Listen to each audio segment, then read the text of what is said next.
Taking remedial action. Once the causes and extents of deviations are known, the manager has detected those errors and take remedial measure for it. There are two alternatives here are taking corrective measures for the deviations, which as occurred and B are taking to corrective measure if the actual performance is not conformity with plans. The manager can revise the target. The controlling process come to an end. Follow-up is an important step because it's only taking corrective measures a manager can exercise controlling. Taking remedial actions is once na nalaman mo na cause ng error ang manager ay kailangan gumawa ng remedial measure. We have two alternatives for taking remedial actions. A is kailangan mo itama ang mga error. B, after mo matama or maiayos ang mga error pero wala pa rin pagbabago or hindi pa rin siya tugma sa mga plano, the manager should change the target. Dito na nagtatapos ang process ng pag-control.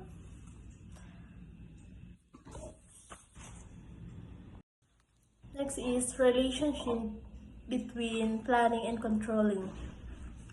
Planning and controlling are two types separate functions of management, yet they are closely related. The scope of activities of both are overlapping to each other. Without the basis of planning, controlling activities become baseless, and without controlling, planning become a meaningless exercise. In absence of controlling, no purpose can be served by.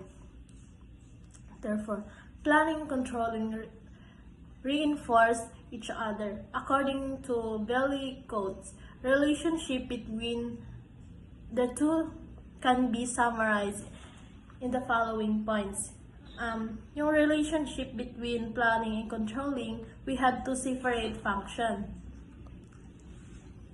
For manager, for there are closely related or magkaugnay ang kanilang gawain. Kagaya ng kapag walang basihan ang pagpaplano or walang halaga ang pag-control ng purpose can be served.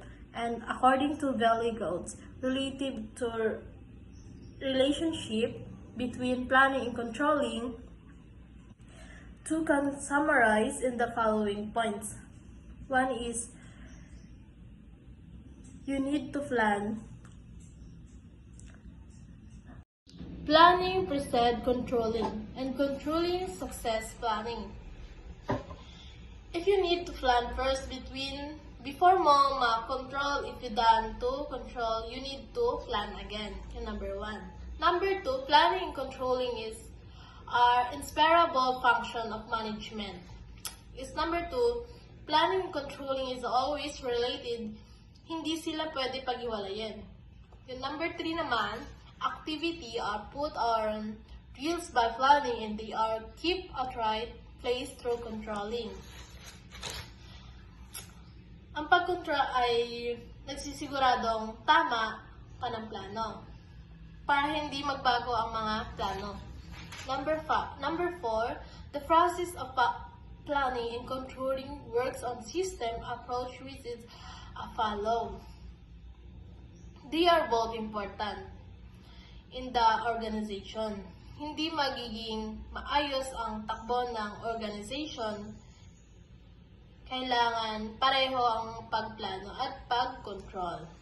Number 5, planning results corrective action. Number 5, planning and controlling are integral parts of organization as both are important for smooth running of an enterprise. Both planning and controlling ay katulong pa rin maging maganda at maayos ang plano sa susunod. Number 6, planning and controlling reinforce each other, each drive the other function of management. Number 6, both planning and controlling ay mahalaga sa pagpapatakbo ng negosyo. Next, important of controlling. After we know the meaning of the controlling, tingnan naman natin bakit ito mahalaga. Ang importance of controlling. Controlling needs a managing kung walang controlling ay o magiging source na ang organization, nakakatulong ng maayos ang controlling ng system ng organization. Accomplishing organization goals. The controlling function is an accomplishment of measure that further makes progress toward the organization goals.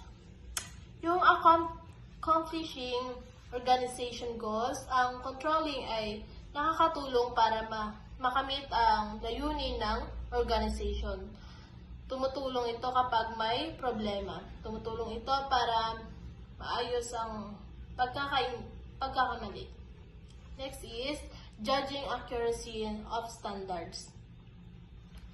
Judging accuracy of standards sa pamamagitan ng maayos na system, malalaman ang pagbabago sa loob ng labas ng organization. Is making efficient use of resources. Another important function of controlling is that each activity is performed in such manner. Making efficient use of resources, the importance of making control ay nasisigurado na ang bawat gawain ay nagagawa ng maayos. Next is improving employee motivation. Controlling is very important para magkaroon ng maayos na sistema at para malaman ng mga employee kung ano ang nasaan ang kamali para may maging mahusay sila sa kanilang trabaho. Ensuring order or discipline. Ang ensuring order or discipline, controlling creates an atmosphere of order or discipline in the organization which is help na minimize dishonest behavior on the part of employees. It keeps a close count on the activities employees in company can be able to track and find out the dishonest employees. Kumbaga, ensure ito, kumbaga yung pagdidisiplin sa mga employees or mga hindi dishonest, like ganun, dishonest employees by using computer monitoring of their control system. Number 6, facilitating coordination and action. Attention. The last important function of controlling is that each department and employees governed by such as determine standard and goals, which is well-versed and coordination with one another. This ensures that overall organization activities are accomplished in overall manners. Last is, what is the role of controlling and management? Rule is controlling management. Out of the many functions of management, control is one of the most important functions of the organization. Controlling means giving instruction to employees and making sure that our instructions are being followed as desired by management. Controlling means management of the organization is responsible for deciding predetermined. Yun pa yung what is the role of controlling management.